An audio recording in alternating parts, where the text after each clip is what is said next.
Okay, so you know how it is sometimes you get deep enough into these musical backstories and it's wild the connections you find. Oh, yeah. You know what I mean? Like you stumble on these threads tying artists together and you just would have never expected it. Totally. It's always surprising. So we were going through some reports on Southern Soul artists, and let me tell you the story of how Avail Hollywood got his name.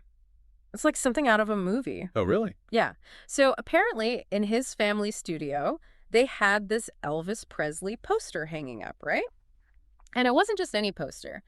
This thing was signed by Elvis himself. Wow, no way. And get this, it was also signed by Lenny Lewis, Lenny Lewis from Suzy Q Records. the one and only, right? So you've got the king and a bona fide Southern soul legend both on this poster. And the word available was right there, prominent as can be. And that somehow morphed into Avail for his stage name. I mean, can you imagine a better origin story? It's like instant street cred in two different musical worlds. That is amazing. It's like a ready-made legacy baked right into the name. Right. It's just too perfect.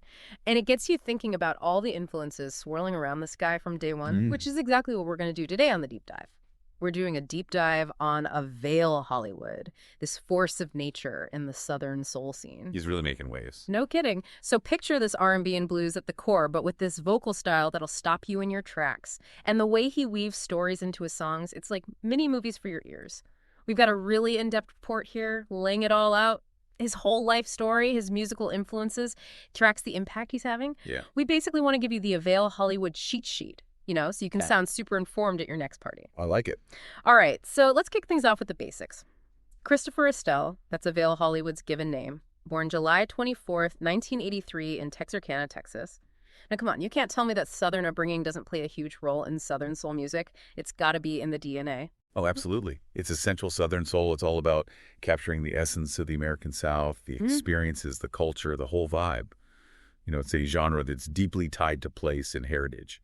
So yeah, where an artist comes from, especially in the South, it shapes everything about their sound, the stories they tell. Makes total sense. And with Avail, Hollywood music wasn't just something in the background. It was a family affair. His dad, Collins Estelle Sr., played guitar, R&B, and gospel, which is already pretty interesting right there, like two major flavors already in the mix. How much do you think that kind of early exposure shaped him? Oh, I'd say it's massive. You've got the rhythm and groove of R&B and the soul-stirring passion of gospel, all those ingredients blending together from a young age. I mean, it's a recipe for musical depth. That mix of the secular and the sacred. You hear it all the time in Southern soul. And it wasn't just listening either. He was playing drums in the mass choir at Sunset Missionary Baptist Church right there in Texarkana with his dad and his sisters, no less. Really, a family band in the making. Almost. It's funny how often you see these powerhouse vocalists and musicians and their roots trace right back to gospel. It's like a training ground. It really is gospel. Yeah. It's all about feeling the music, that deep emotional connection, and then the emphasis on rhythm and harmony. Those are crucial elements for any Southern soul artist. Yeah. And you can definitely hear that foundation in Avail Hollywood singing later on. Okay, so hold on. We've got to add another layer to this musical family portrait. His sisters, Lorraine and Donna Estelle, they formed an R&B blues group called Shades of Ebony back in 1995. So this wasn't just a hobby for the Estelles. This was serious business. Yeah, that's a whole other level of immersion in the music world, right? Yeah. He's growing up surrounded by it, not just as a listener, but as part of a family that's making music, performing, getting out there. That kind of experience had to give him a huge head start, a real understanding of what it takes. Okay, so this is where Claytown Records comes in. In 1998, Shades of Ebony signed with them, a label owned by Willie Clayton. Now we're talking a heavy hitter in the Southern soul world. How big of a deal was that for Christopher, do you think? Well, that must have been huge. Just being around Claytown Records puts him right in the thick of the Southern soul scene. He'd be seeing how records are made, what the performance style's all about, the behind-the-scenes stuff. It's like an apprenticeship, right? Yeah. You learn the ropes, you soak it all up, and start figuring out where you fit in. And this whole time, he's got that Elvis poster staring him in the face. We got to come back to that because it's just too good. Elvis Presley, now available in Hollywood, signed by Elvis himself and Lenny Lewis of Suzy Q Records. How did that even end up in their studio? I'm dying to know. You know what? That's the one thing the reports don't actually say. It's like a little mystery, but it makes the story even better. But the names on that poster, man, they're loaded. Elvis, obviously a giant, and Lenny Lewis with Suzy Q Records. They were major players in Southern soul. So when Christopher Estelle shortens available to Avail, it's not just a cool name. It's like this instant link to these two massive forces in music history, almost like a good luck charm.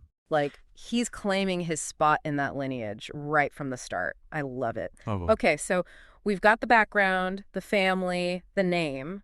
What about the music itself? What's the Avail Hollywood sound? What are we listening for? Okay, so it's Southern soul through and through, which, like we've been saying, it's this amazing mix of blues, R&B, gospel, even a touch of country sometimes. Think of it like classic soul with that raw emotion, but then you add in that bluesy feel to the instruments and the stories they tell. It's all about real-life adult stuff, the kind of stuff everyone goes through. Which is relatable. Super relatable. But here's the thing. Avail Hollywood, he takes that classic sound and blends in these modern R&B production techniques. Yeah. It's like he's bridging the gap between the old school and the new school. So it's not your grandpa's Southern soul? Exactly. He's got that respect for the roots, but he's adding his own twist, which I think helps him reach a wider audience. It's Southern soul, but with a fresh coat of paint. I like that.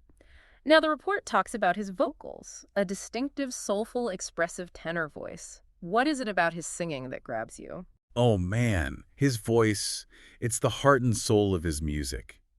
You know what I mean? He can express just about every emotion under the sun. You hear the joy and the upbeat tracks, the passion when things get intense. And then in those ballads, you feel that vulnerability, that heartache. He's not just singing the words, he's living them. And that's what Southern Soul is all about, that raw emotional connection. And yeah, he's got his own unique sound, but you can hear those echoes of the greats who came before him, you know? It's like the torch is being passed, but he's adding his own fuel to the fire. Right. It's a beautiful thing. Okay, so let's zoom out a bit. What about the instrumentation, the production? Mm-hmm. What are the sonic choices that make an Avail Hollywood track? So he's a master at blending those traditional Southern soul sounds with a modern R&B vibe. You'll hear those bluesy guitar riffs, a driving bass line, those drums that just hit you in the chest. Sometimes he throws in horns or even harmonica, those classic touches that ground the music in that Southern soul world. But then he layers on these modern touches like synthesizers, those crisp drum machine sounds. It's all mixed, so clean and polished. It's like a sonic time machine, but with all the bells and whistles of today. So it's not like one or the other, it's both. Right, it's this intentional fusion. The old school elements give you that soul, that connection to the past. But then the modern production keeps it fresh and exciting. You know what I mean? It's a tough balance, but he makes it work. All right, so we've talked about the sound, the influences. What about the stories themselves? What are the themes that come up again and again in his lyrics? Well, according to the report, love and relationships are front and center, along with all the ups and downs that life throws at you.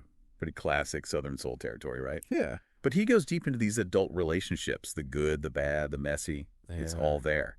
And what makes it hit home is how relatable it is. He's singing about stuff that we've all been through. We've felt those same feelings. It's real life put to music. And the way he does it, it's not just listing emotions. He's telling stories. You can picture the scenes in your head. There's that narrative flow, and you always get that sense of honesty, vulnerability. You know he's not holding back. Okay, so we've got a good grasp on his background, the story behind the name, the musical style. Now let's dive into some of his standout work. His debut album, The Young Gun of Southern Soul, came out in 2009. That's a pretty bold title for a first release. No kidding. Right out the gate, he's making a statement. And it looks like it made an impact. People took notice. It really put him on the map in the Southern soul world, especially the song Don't Leave Me. Oh, yeah. Don't Leave Me. It's considered one of his signature tracks. He even got the nickname the Prince of the Beggars for the way he sings it, just pouring his heart out. That's going to be an emotionally charged song. Oh, yeah, big time. You can hear that desperation in his voice, that raw plea. It's the kind of song that grabs you by the heartstrings. Anyone who's ever felt that kind of longing or heartbreak, they're going to connect with it instantly. It's like he's singing their story. Now, the report also mentions some other key songs: Drinking Again, 25 and Up, Wasted, Sinking in Quicksand. Just from the titles alone, you get a sense of those grown-up themes we were talking about. For sure. Drinking Again, right away you're thinking alcohol relationship troubles. That's classic blues and Southern soul territory, 25 and up. Sounds like a reflection on what it means to be an adult. Those realities hitting you wasted, I'm guessing lost love, regret, maybe sinking in quicksand. That feeling of being overwhelmed, like you're stuck and can't get out. And the report says those songs, they're prime examples of what he does best lyrically and musically. Okay. So if you want to really understand Avail Hollywood, those are good places to start. And after that debut album, he didn't slow down. He released Country Road, Good Whiskey, Still King. Those are some seriously evocative titles, you got to admit. They really are. Yeah. You can practically smell the Southern air just hearing those names. It's like he's doubling down on those roots, that connection to where he comes from, which is pretty common in Southern soul music. It's that sense of place, that shared experience. Yeah. And the report says those later albums, they really solidified his place in the genre. They show how he's grown as an artist, how he's maturing his sound. So let's zoom out to the big picture. Yeah. What kind of impact has Avail Hollywood had on the Southern soul scene? What's his legacy looking like? Well, he's definitely a major player in today's Southern soul world. He's helping to keep the genre alive and bringing in new fans by blending in those modern sounds while staying true to what makes Southern soul so powerful, the emotions, the storytelling.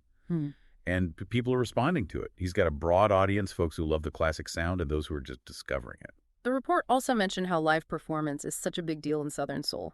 Oh, yeah, it's crucial. Southern soul. It's all about that live energy, that connection between the artist and the crowd. It's electric.